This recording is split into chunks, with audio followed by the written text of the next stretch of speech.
మీ దేవుని సన్నిధిని కనబడుటకై సిద్ధపరుడి. ఆమోసు 4:12. దుప్పి నీటి వాగుల కొరకు ఆశపడున్నట్లుగా దేవుని సన్నిధి కొరకు ఆకాంక్ష కలిగి ఉండాలి. ఆయన సన్నిధి కాంతిని పొందుకొనుటకు ఆతృత పడాలి. సజీవముగా దేవుని సన్నిధిలో కనబడుటకు సిద్ధపడాలి. ఒక్క దినము దేవుని సన్నిధిలో గడుపుట 1000 దినముల కంటే శ్రేష్టము. మొదట దేవుని సన్నిధిని అనుభవించుటకు నీ హృదయాన్ని సిద్ధపరచుకోవాలి.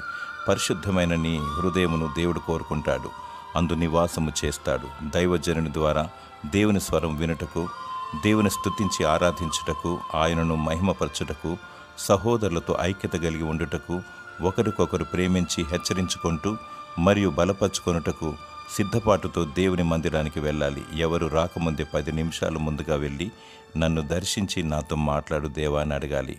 పరిశుద్ధ హృదయాన్ని దేవుడు తాకుతాడు. నీ హృదయాన్ని ఆయన సన్నిధిలో కుమ్మరించాలి. దేవుడు నిన్ను కనికరిస్తాడు. దేవుడు నిన్ను నీ కుటుంబాన్ని బహుగా దీవించునుగాక. ఆమేన్.